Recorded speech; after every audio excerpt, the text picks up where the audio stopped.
నమస్కారం. నేను doctor Niharika, consultant radiation oncologist, Vishwabharati medical college, Kurnool. ఇవాళ మనం లంగ్ క్యాన్సర్ గురించి తెలుసుకుందాము.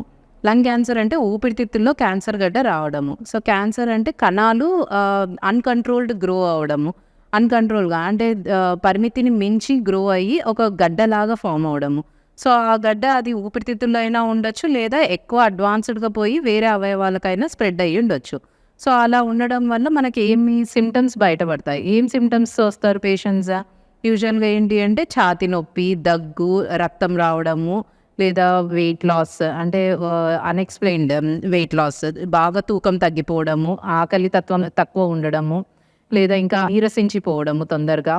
సో ఇంకా బోన్ పెయిన్స్ తోటి వస్తారు. అంటే బోన్ పెయిన్స్ అంటే ఇప్పుడు ఊపిరితిత్తుల్లో ఉన్న గడ్డ ఎముకలకి పాకింది అంటే ఎముకల్లో కూడా నొప్పి వచ్చే ఛాన్స్ ఉంది. లేదా ఏదైనా చిన్న దెబ్బ తగిలినా ఎముక ఇరిగిపోవడము, సో ఫ్రాక్చర్ అవ్వడము, అలాంటి లక్షణాలు. సో ఈ లక్షణాలు మోర్ కామన్‌గా ఎవరిలో చూస్తాము అంటే స్మోకర్స్. సో ఈ రిస్క్ ఫ్యాక్టర్స్ అంటే స్మోకింగ్ చేసే వాళ్ళలో ఎక్కువ అంటే 20-30% more chance of lung cancer ఉంటుంది. స్మోకింగే కాకుండా ఇంకా ఎన్వైరన్మెంటల్ ఫ్యాక్టర్స్ వల్ల కూడా మనకు లంగ్ క్యాన్సర్ వచ్చే ఛాన్స్ ఉంటుంది. ఇంకా అదర్ రిస్క్ ఫ్యాక్టర్స్ ఏముంటాయి? Radon gas exposure, asbestos exposure, so hereditary, ఇవన్నీ రిస్క్ ఫ్యాక్టర్స్ అనమాట లంగ్ క్యాన్సర్ రావడానికి.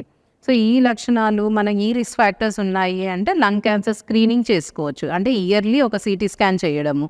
సో దానివల్ల మనకేమన్నా కణితి ఊపిరితిత్తుల్లో ఏదన్నా గడ్డ గానీ అలా ఉంది అంటే బయటపడే ఛాన్స్ ఉంటుంది.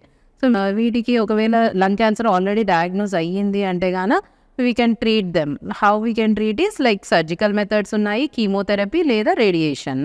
సో ఎర్లీ స్టేజెస్‌లో డిటెక్ట్ అవ్వడం వల్ల సర్జరీ పరంగా చేసుకోవచ్చు. సర్జరీ అంటే రిసెక్ట్ చేసేయొచ్చు గడ్డని. లేదు అంటే కీమోథెరపీ మందులు, రేడియేషన్ ద్వారా నయం చేయడానికి ఆస్కారాలు ఉన్నాయి.